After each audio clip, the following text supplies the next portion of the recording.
Hey guys, how is everybody? Good, I hope, as always. Now guys, in today's video, I wanted to discuss treating your business like a hobby instead of a business, right? So I'm just going to dive straight into this video, by the way. I see a lot of people coming to the entrepreneurial world and then they have a go at trying to create a business while they're working a full-time job and they've got family commitments and all of these other things. And what actually happens is their business sort of takes a back burner, right? It's not their number one priority, right? You'll have to excuse me, guys. We've had some COVID things in the family and I am just beat. That's why I haven't been around for a while, but I thought I just wanted to jump on and make this video today while I was thinking about it. So what tends to happen is that business, which should be the number one priority in your life, right? Literally, over family, over everything. And I know people always say family first. Family comes first when they need you, right? Like in times like right now where we've had COVID in the family. It comes first, 100%. But when you're trying to build a business, it always takes the number one priority in your daily, everyday, day-to-day life and activities. And if that's not the case, if you're treating your business more like a hobby, your day job takes precedence, right? Your family time takes precedence. Your leisure time takes precedence. And all of these things take precedence over your business, then you're not giving it everything that it deserves, right? And therefore is one of the biggest reasons why people fail at their business. Now let me tell you a story. From a young man, oh geez, I would have been 19. I had a mentor, right? And at the time when I met this mentor, he was like one of the big bosses at a job that I had when I first started out in warehousing and logistics. Because guys, if you don't know, my background was in warehousing and logistics. I was running big DC operations from a very young age. And it was mainly due to this man, right? So he was one of the big bosses and nobody liked him. Because none of the lower level workers ever liked the big boss, right? But anyway, long story short, he had moved on to a different company and I had ended up still working at that position, moving my way up slowly through the ranks from just a regular everyday worker to a retail warehouse manager. And as time went on, I moved to a different location in the city of Melbourne in Australia, and I ran into this man, and turns out we were neighbours, right? So a friendship was formed, and he was 10 years or so older than me, and quite good at what he did, right? So he was operational manager at that time for a fashion company when I first met him, but he'd moved on to an operational manager of a technology company. So anyway, we became friends and everything, and he's one of the biggest reasons that I am an entrepreneur today. He gave me a book called Losing My Virginity by Richard Branson that actually just changed my outlook on everything, and I've always carried that entrepreneurial spirit inside me ever since the age of 19. It was before that. When I really look back, it was before that, but that's the thing that just flicked something in my head. And I'm now 38, going on 39 years old, and I still think about the interactions I had with this man at 19 years old. It shaped me, guys. So anyway, let's fast forward many, many years and many failed businesses later, right? I was living in Sydney and I got a job just to get by at the time. It was in warehousing again, and I was running like the back stock area as what was I there? Receivable manager. Yeah, as a receivable manager. And it was in the cranes industry, a company called Bullivants, right? One of the biggest companies in Australia. And I was having a baby.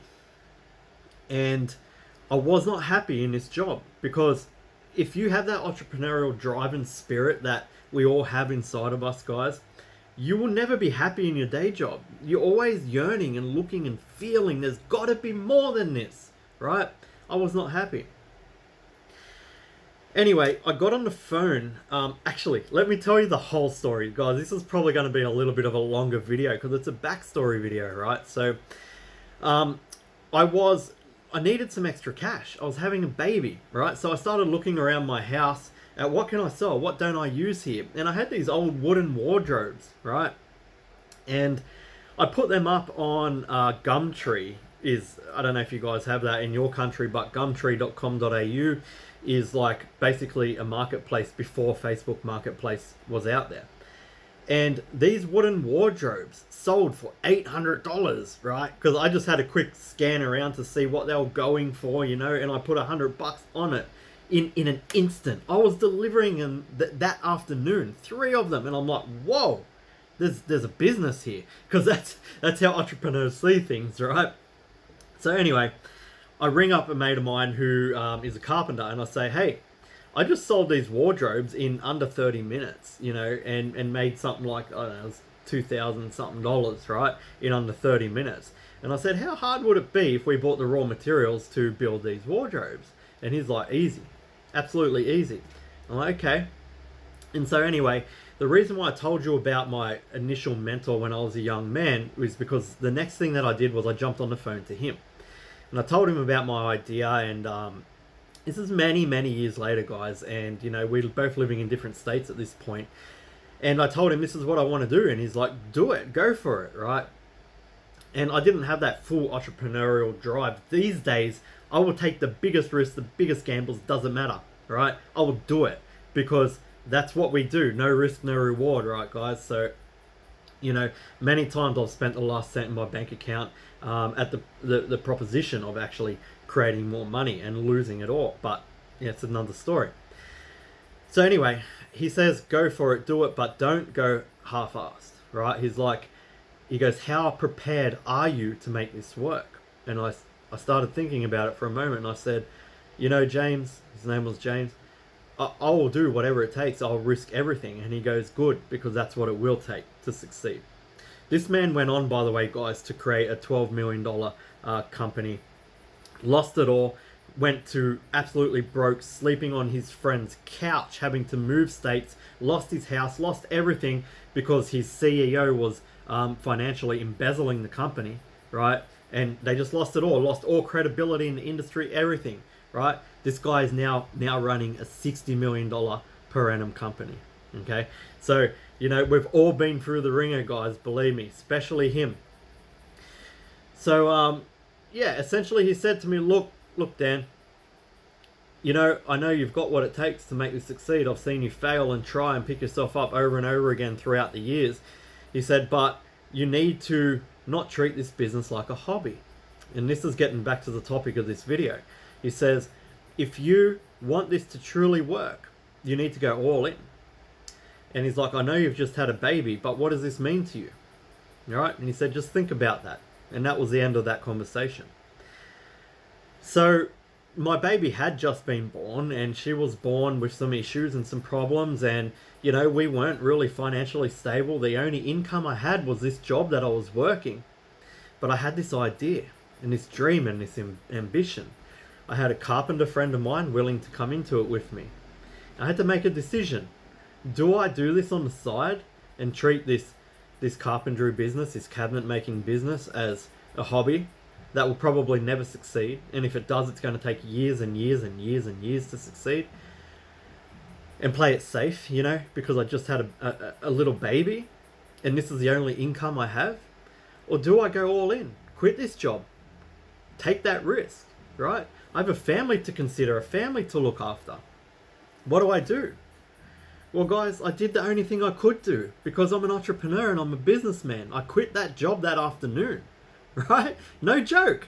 We had a little lunchroom up, you had to leave the sort of premises to where everyone had cigarettes and smoked and all that stuff. I was a smoker back then. And I walked straight up after getting off that phone, right? I had a couple hours to think about it, and then I walked straight up to that lunchroom where all the bosses and everyone was, and I said, guys, this is my last day. And the bosses looked at me like, what are you talking about? I'm like, this is my last day. I'm going out on a venture for myself, right? And they could not believe it. They're trying to talk me out of it. They're like, Dan, you've just had a baby. What are you doing? This is a stable income. I'm like, I'm not happy here. This is my last day. I've got to go all in. If I go into this business like a hobby, it's going to fail. So I either go all in and I build something bigger and better for my family, and we will suffer for the short term. And we did, believe me. But there's a chance here. There's a real chance. And so that's exactly what I did. That was literally my last day. I finished a day out and I left. It voided all of my like my leave payments and everything, because I left on that day and I didn't finish out the 2 weeks. And you know what, guys? That business failed. But it literally carried my family through the first couple of years, of it, having a young family with a new child. But it did fail in the long run, and there's a whole bunch of reasons why it failed. But let's talk about what it actually evolved into, right? We started building these wardrobes out of my backyard, and my brother-in-law quit his job too. He was my brother-in-law, a friend of mine, right? Best friend at the time. And he was the carpenter. He quit his job, and he was doing, I think he was building lounges and couches for a company, making really good money as well. And we both went all in. And so every day we're in my backyard building these wardrobes, and we're selling them on Gumtree, right?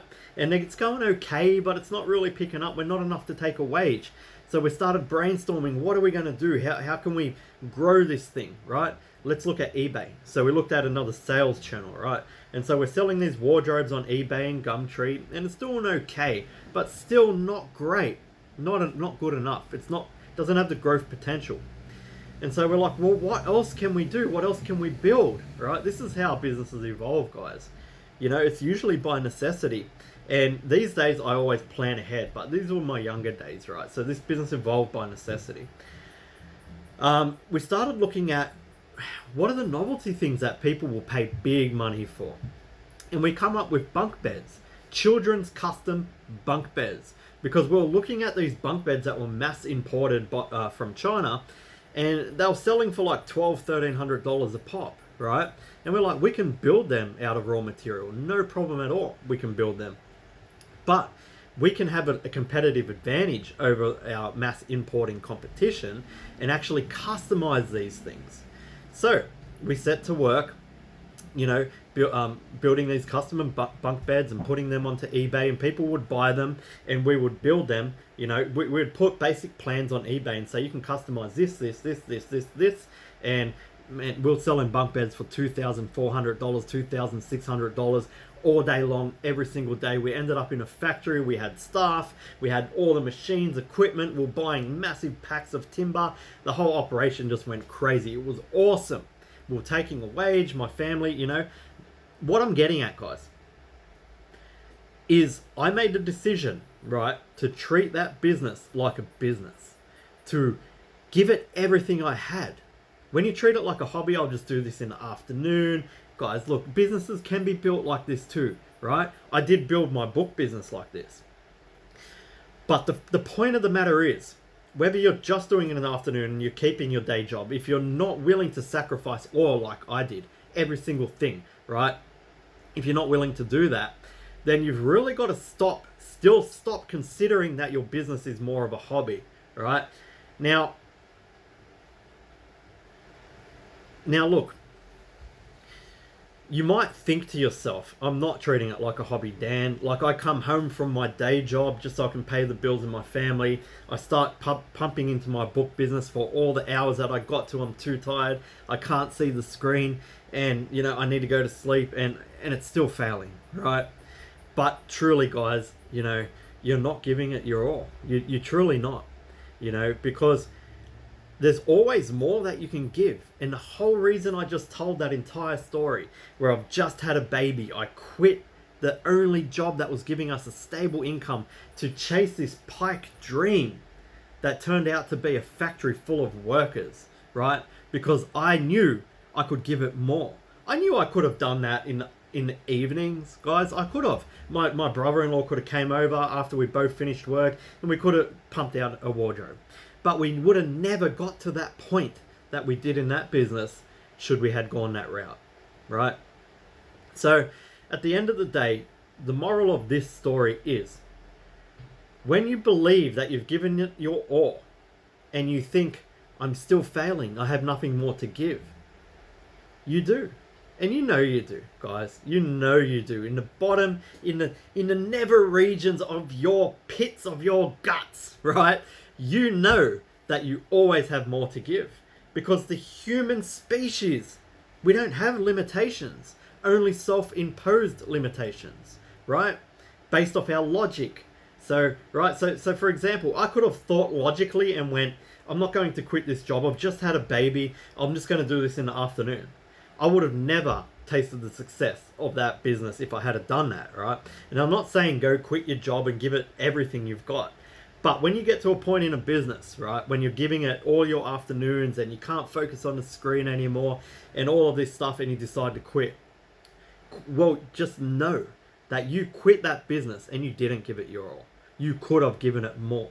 You put self-imposed limitations onto what you're willing to put into that business, right? And that's okay too. That's okay. As long as you're willing to accept that when that business fails and you decide, look, I've given it everything, you haven't. And you got to know that. You gave it what you were willing to give it. And that's it. That's it at the end of the day, guys. Now, to have true success in a business, you do need to give it everything you have. Everything. That means quitting your day job. That means all of this stuff, right? But, back before, like when I built that business, guys, we didn't really have the luxury of being able to test something into the market, right? So it was all in or nothing at all. In this day and age, you have the ability to undertake business dealings and test it and see if you are getting a return. And you can do that in the evening. But when you start getting that return, it's imperative that that's the point that you go, I'm going to give this my all. Because you're not going to be able to treat a business like a hobby and do it just in the afternoon whilst getting a return. So you know there's proof of concept there. And make this wildly successful, a business that's going to change your life, make all your hopes and dreams come true. It won't happen, right? So at the point that you realize that, yeah, I can almost or closely replace my income with this side hustle, right? And because that's what it is when you're doing it in the evening, guys. You're not giving it your all. It's your side hustle business, right? It's your hobby business, right? And then when you get to that point where you believe in it, that's all it has to be. You might not even be coming close to covering your bills and everything yet. But if you believe in it because you've seen that it can give you a return, that it does work, there is proof of concept, right? If you want that business to, at that point, become your main thing, the thing that makes all your hopes and dreams come true, replaces your income, at that point is when you need to decide, is this a hobby or is this my business? Because a business requires everything you have to succeed, guys, at the end of the day. Now, the great thing about self-publishing, and especially self-publishing in the public domain sector, is you can test that out, right? You can do this. Like I said, I built my public domain business in 2 hours an evening, every single evening. But when I got to the point, guys, where I was making an income to just cover everything, I gave everything else up. Everything gone, right? I was running a Contra IT marketing solutions at the time. It was a business building websites using Joomla,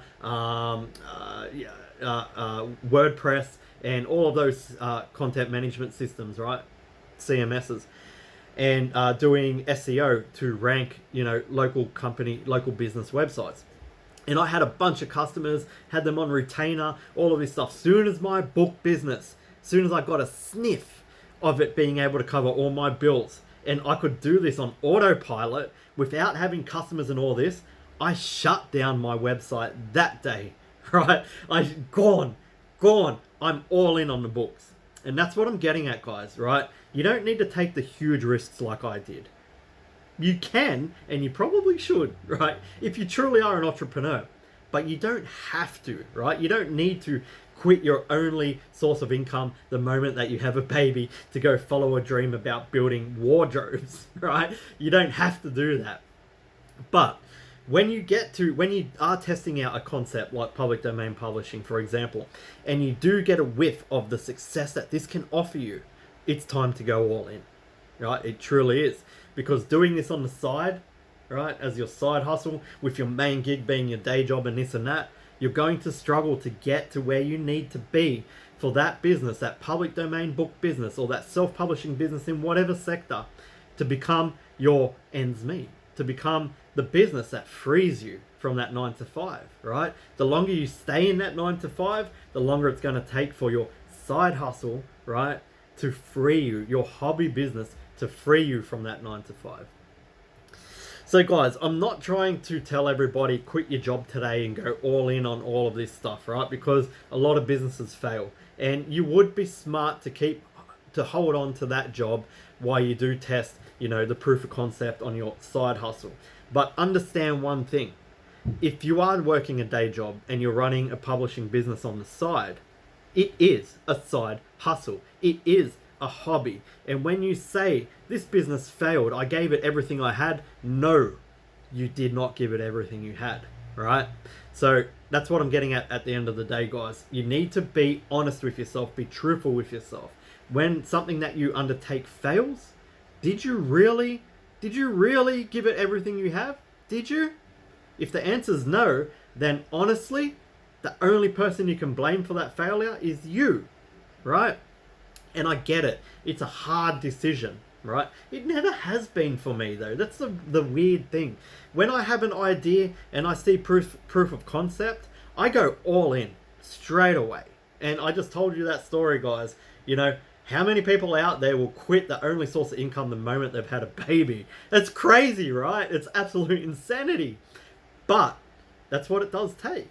It does take that. Why do you think I'm successful? Because I have that in me.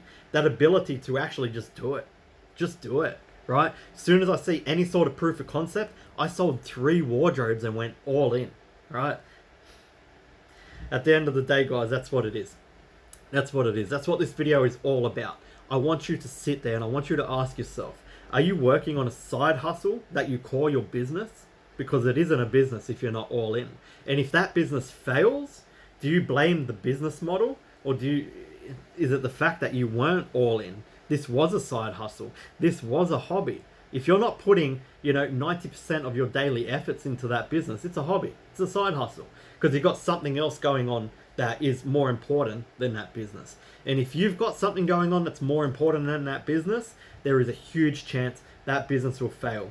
And you can't blame anyone but yourself, right? At the end of the day, that's the cold hard truth. So guys, I want to see some comments down below. What business model did you attempt that failed in the past? And let me know. Could you have given it more, right? And if you did give it more, do you believe it wouldn't have failed? Or do you put all the blame on the actual model itself, right? If one single person has given their all to a business model in the past and it succeeded, you can too. You can do it too. The only difference truly is that person. It's the individual difference. And it's what they did and how they approached it, right? At the end of the day, business model stays the same. You can't change facts. You can't change strategy. You can change strategy, but if you're following the precise strategy that someone else did to succeed, and they have succeeded, and you failed, the only factor that's different is the individuality, the person. So guys, put some comments below. Tell us what business models online that you have gone all in, right? Tell us, did you really go all in on it and it failed? And if you did go all in, let us know why you think it failed. Anyway, guys, if you want to test our business model, you can do that. We have a program called the Period Time Publishing Program. You can just put a shout out down below if you want to know more about that. We can help you with that. You can test that and you will see massive viability in this business if you work with us. And then you can make the decision what path you want to go down. Is this going to be your side hustle forever, or is it going to be your business?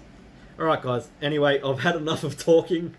It's so hot here in Australia. Oh, the humidity is just like thick, wet, tropical climate for the last 2 weeks.